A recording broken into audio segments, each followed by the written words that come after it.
Sebagai universitas yang berdiri dengan basis kependidikan, Universitas Negeri Surabaya kini semakin mengepakkan sayapnya.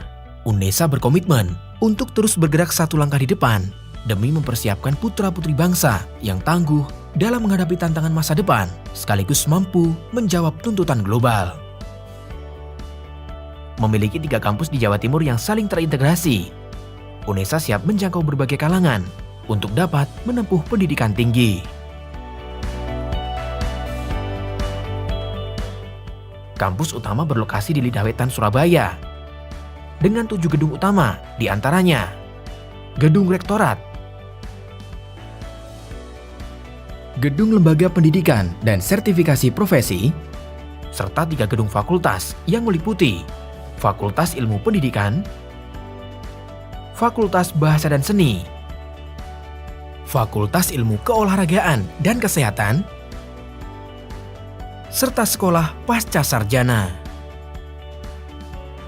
Kawasan Ketintang yang menjadi kampus tertua, terdapat 5 gedung fakultas yang meliputi Fakultas Matematika dan Ilmu Pengetahuan Alam, Fakultas Teknik, Fakultas Ekonomika dan Bisnis, Fakultas Ilmu Sosial dan Hukum, serta Fakultas Vokasi. Salah satu program yang terus dikembangkan adalah pembukaan multi kampus yang berlokasi di Kabupaten Magetan. Hal ini siap menjadikan UNESA sebagai universitas dengan fasilitas pendidikan tinggi terbaik. Selamat datang di Universitas Negeri Surabaya. Kami dengan bangganya mengajak Anda untuk lebih dekat dan mengenal tentang UNESA. Kami terus berkomitmen tidak hanya menyelenggarakan pendidikan terbaik bagi tenaga pendidik profesional masa depan, juga sangat berfokus untuk menciptakan lulusan yang berkarakter, tangguh, kreatif, inovatif, dan mampu berkolaborasi pada siapapun, berbudaya yang humanis dengan spesifikasi yang unggul dalam hal seni, olahraga, dan pendidikan disabilitas yang komprehensif. Selamat datang di kampus para juara Universitas Negeri Surabaya. Terus berbenah dan berprestasi, UNESA siap memberikan kontribusi terbaik dalam mencetak generasi unggul dalam bidang kependidikan dan kukuh dalam keilmuan. Wujudkan ekosistem belajar yang sehat, UNESA terus berupaya memberikan pelayanan terbaik dengan beragam fasilitas yang berkualitas, berskala nasional maupun internasional.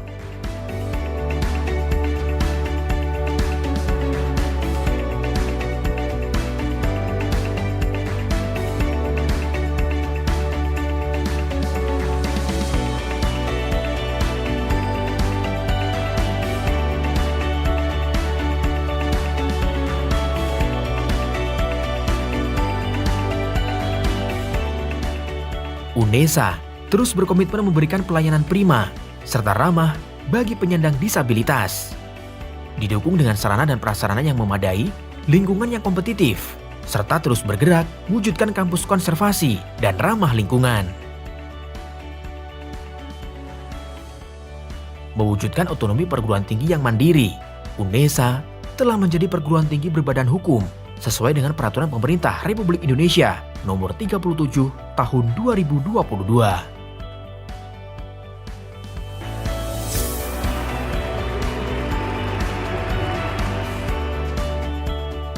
Keberlanjutan UNESA dalam penyelenggaraan pendidikan bermutu terus dikembangkan demi melahirkan lulusan yang kompetitif dan berdaya saing dengan pembangunan program studi sarjana kedokteran dan pendidikan profesi dokter. Lebih dari 1.900 jurnal ilmiah skala nasional maupun internasional karya dosen telah dipublikasikan. UNESA juga mencatatkan namanya dalam Museum Rekor Indonesia sebagai kampus penyelenggara kerjasama dengan 837 SMK se-Jawa Timur secara serentak sebagai wujud implementasi program Merdeka Belajar Kampus Merdeka atau MBKM. Telah terakreditasi A secara kelembagaan, UNESA terus tingkatkan kualitas program studi pendidikan berstandar internasional melalui akreditasi ASIIN dan akreditasi AKAS. UNESA membuka kesempatan bagi seluruh kalangan dari beragam latar belakang untuk terus bertumbuh menjadi generasi berkualitas dan berwawasan global.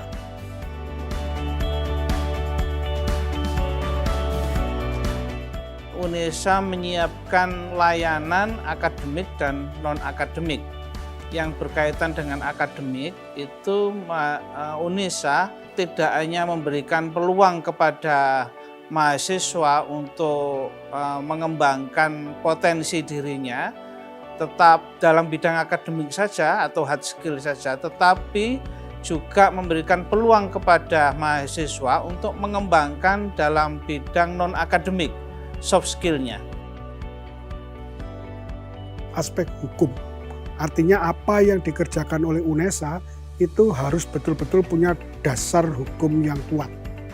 Misalnya, jam perkuliahan, jumlah beban mahasiswa, jumlah beban SKS, itu kita buat aturan hukumnya yang pas. Sehingga kebermaknaannya bagi masyarakat, jika kami mampu melakukan pembelajaran yang berkualitas, tentu akan menghasilkan lulusan yang berkualitas.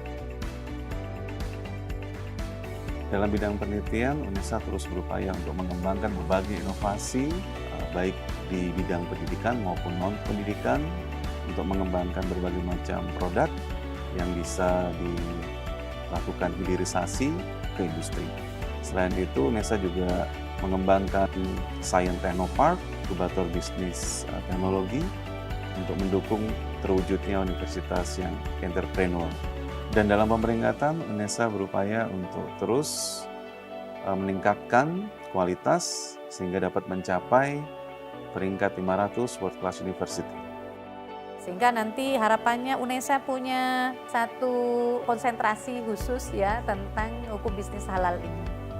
Baik itu S2 maupun S3.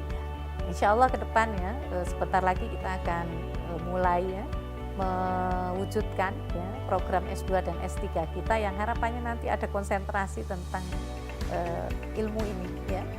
Tentunya bisa menjadi contoh buat anak-anak muda lainnya bahwa pendidikan itu penting, tidak hanya bermain bola, karena usia main bola itu tidak kenal waktu. Mungkin pada usia 24, 25 ada kejadian yang tidak diinginkan, pendidikan itu sangat penting. Saya Rafika Amalia, alumni FBS UNESA jurusan Pendidikan Bahasa Jepang. Kuliah di FBS itu lengkap banget karena selain dosennya ramah-ramah, temannya juga asik-asik, lingkungannya asri dan tenang yang bikin kuliah saya itu lancar sampai dengan lulus. Dan juga kita diajarkan mengenai hard skill dan soft skill yang menunjang karir saya saat ini sebagai dosen pendidikan bahasa Jepang di Politeknik Pelayaran Surabaya dan juga penyiar di PT Jawa Pos Media Televisi.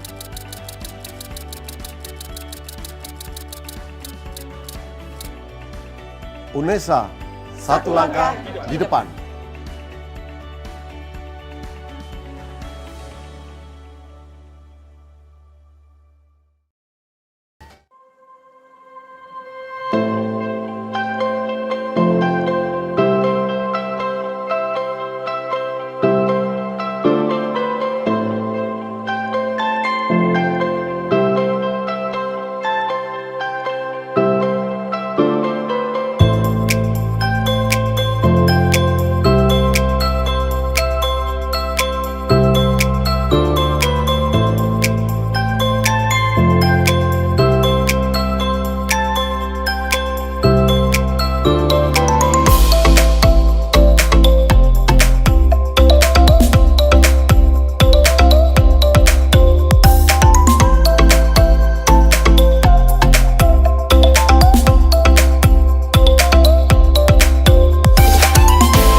Assalamualaikum warahmatullahi wabarakatuh, anak-anak.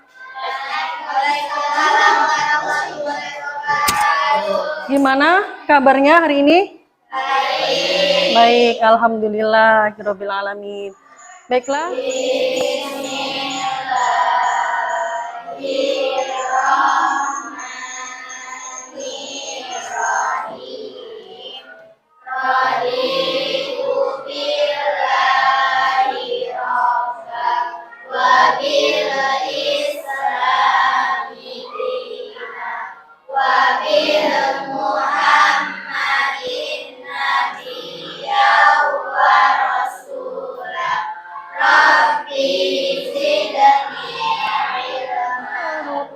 Indonesia bersatu, hiduplah tanahku, hiduplah negeriku, bangsaku, rakyatku semuanya. Bangunlah jiwanya, bangunlah badannya untuk Indonesia Raya. Indonesia Raya, merdeka, merdeka, tanahku, negeriku yang ku cinta. Indonesia Raya, merdeka, merdeka, hiduplah Indonesia Raya. Ini Ibu akan mengecek kehadiran terlebih dahulu. Yang pertama, Luzain Mailina, Adila Nur Maulida, Rizka Novita, Naya Aulia, Zahra Ingrid Wijaya, Siti Fatma Dewi, Juhriyatul Hafiza, Latifah Naila, Ayu Fresti Anti, Novi Diana, oh ya izin ya, Rahmat Adi Gunawan, Muhammad Faidur Rahman, Dewi Puspitasari, Muhammad Nur Habib, Dewi Kirana, Khadijah. Sebelum mulai pembelajaran hari ini, Ibu akan menampilkan video motivasi.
Ini berapa, Bang? 3.000. Kamu janji sama ibu. Bang, maaf. Nggak jadi, Bang.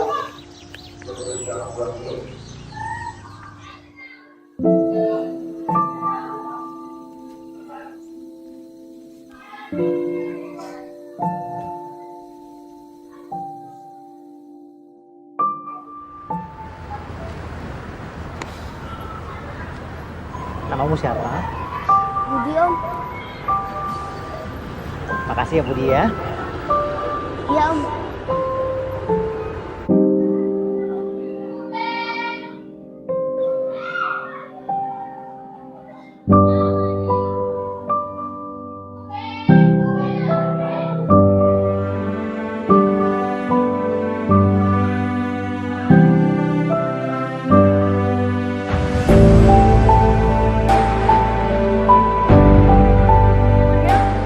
Dari tayangan video tersebut, Luzan menyimpulkan bahwa kejujuran merupakan kunci kesuksesan yang harus diterapkan ke dalam kehidupan sehari-hari. Artinya, kalian itu sebagai peserta didik atau siswa yang mana kejujuran kalian itu akan dinilai oleh guru dan bapak guru kalian. Sehingga modal untuk keberhasilan itu akan tercapai. Ibu akan menyampaikan tujuan pembelajaran. Yang pertama itu capaian pembelajarannya adalah peserta didik mampu mengidentifikasi antara makhluk hidup dan lingkungannya. Kedua, serta dapat merancang upaya-upaya mencegah dan mengatasi dan perubahan iklim. Untuk tujuan pembelajarannya, yang pertama, melalui video peserta didik dapat menjelaskan pengertian sampah dengan benar. Yang kedua, melalui tayangan video peserta didik dapat mengelompokkan jenis-jenis sampah dengan benar. Yang ketiga, melalui kegiatan diskusi kelompok, peserta didik dapat menjelaskan dampak serta upaya mengatasi masalah sampah organik dan anorganik. Yang keempat, melalui kegiatan diskusi kelompok, peserta didik dapat mengemas hasil ide atau solusi dalam bentuk poster atau rancangan sederhana dengan kreativitasnya dari sampah organik dan anorganik. Itulah tujuan pembelajaran hari ini.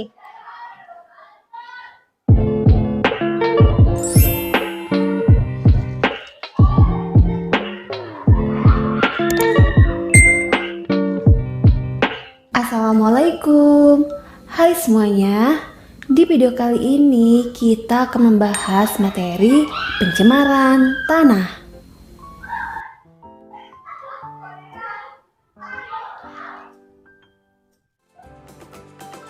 Ketika suatu zat berbahaya atau beracun telah mencemari permukaan tanah, pasti akan menguap ke suatu air hujan dan pencemaran yang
itu kita membahas pencemaran tanah, pencemaran udara, tanah, terus pencemaran air dan pencemaran suara ya. Itu bisa sudah pasti di kehidupan kita sehari-hari itu pencemaran itu ada.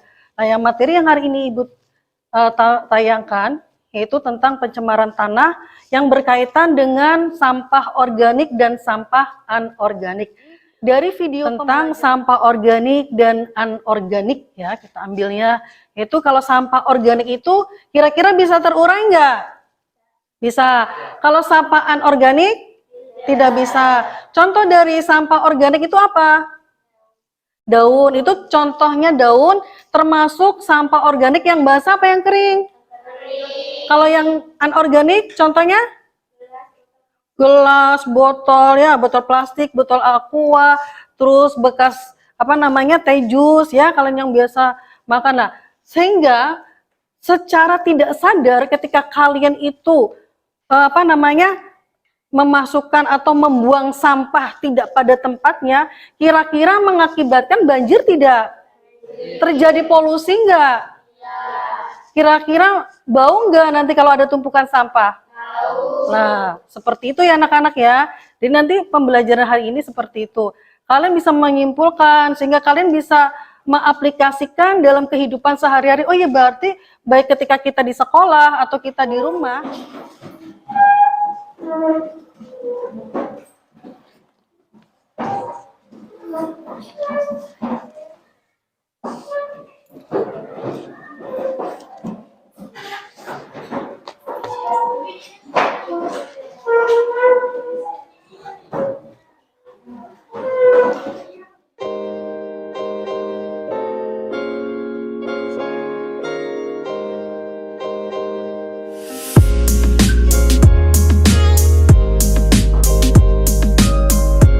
Silakan anak-anak.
Assalamualaikum warahmatullahi wabarakatuh. Waalaikumsalam warahmatullahi wabarakatuh.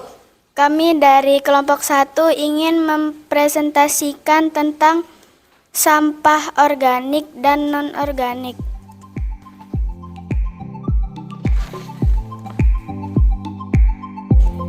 Berdasarkan tayangan video yang sudah kita lihat, sebutkan jenis sampah berdasarkan pestisida berlebih. 3. Industrialisasi. 4. Kegiatan penambangan. 5. Tumpahnya minyak dalam jumlah yang banyak. 6. 4. Buat ide berupa poster dari hasil kreativitas kalian dalam mengatasi solusi aerobik. Membuat pupuk kompos dari daun kering bisa dilakukan sebagai berikut. A. Alat dan bahan. 1. Daun kering. 2. Nasi aking. Sekian dari kelompok 1. Wassalamualaikum warahmatullahi wabarakatuh. Ya, kasih aplaus dulu buat kelompok 1 yang sudah memaparkan hasil diskusinya. Ya, terima kasih ya. Nah, sekarang giliran kelompok 2 untuk mempresentasikan. Assalamualaikum warahmatullahi wabarakatuh. Waalaikumsalam warahmatullahi wabarakatuh.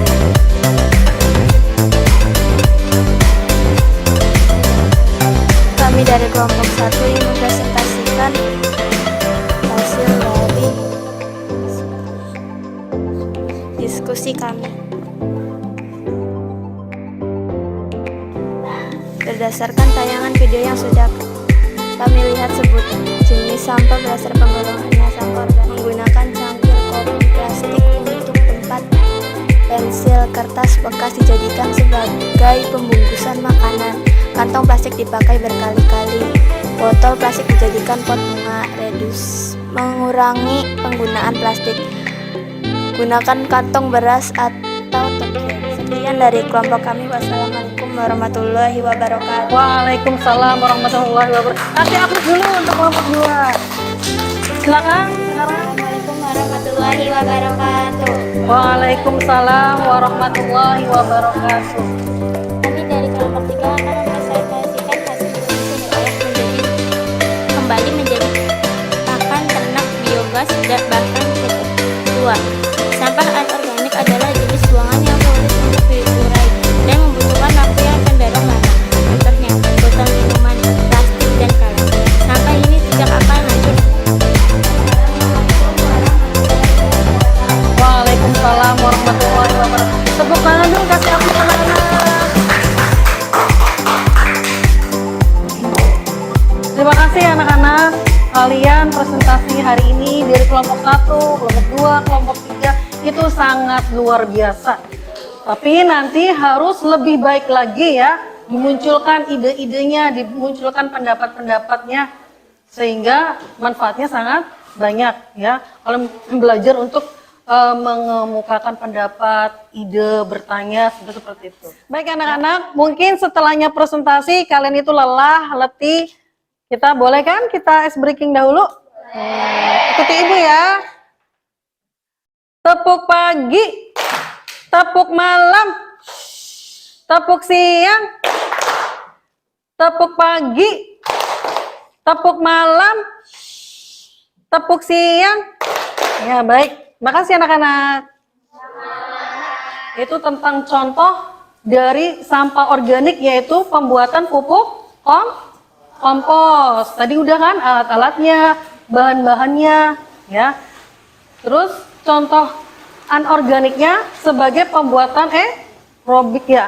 Nanti kalau misalkan kita kita tempatkan untuk penyanggah ya, biar jangan hujan di lorong-lorong ini taman-taman sekolah nih, kelas ya. Taman-taman kelas kan itu kan banyak pohon tuh.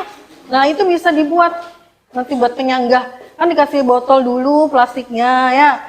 Terus dimasukkan, dipadatkan, lalu disusun. Bisa untuk kerajinan. Nah, itu manfaat ya dari sampah organik dan sampah anorganik.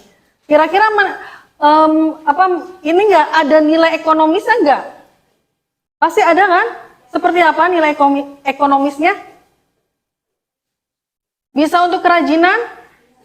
Bisa. Terus pupuk kompos juga bisa bermanfaat untuk apa? Untuk menyuburkan. Penutup, Ibu akan membagikan ya soal di akhir pembelajaran.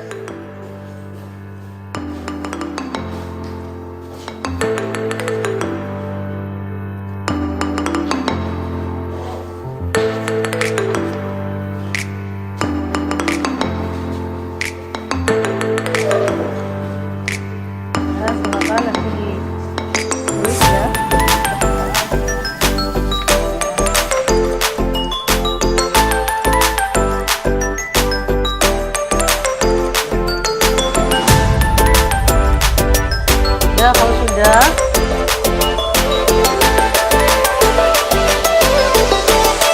ya. Kalau sudah, dikumpulkan lagi.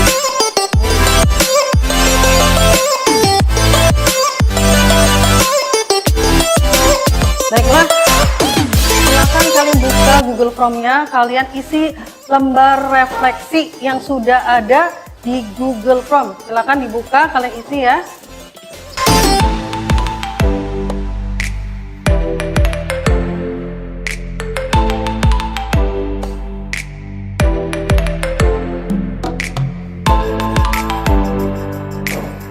Sesuai kelasnya.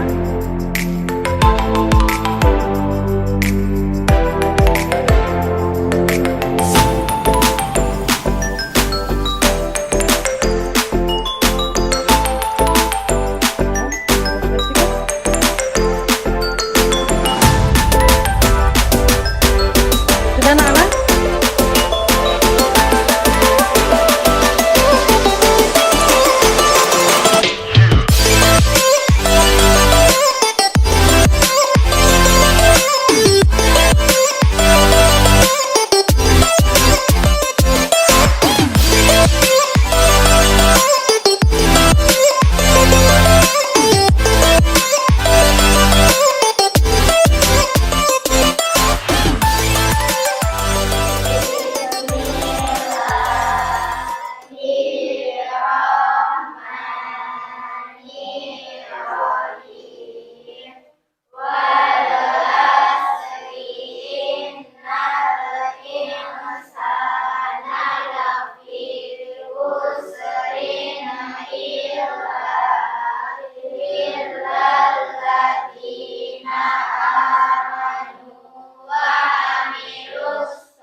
Ya.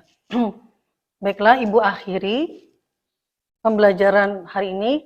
Wabillahi taufik wal hidayah. Wassalamualaikum warahmatullahi wabarakatuh. Waalaikumsalam warahmatullahi wabarakatuh. Ya, silakan.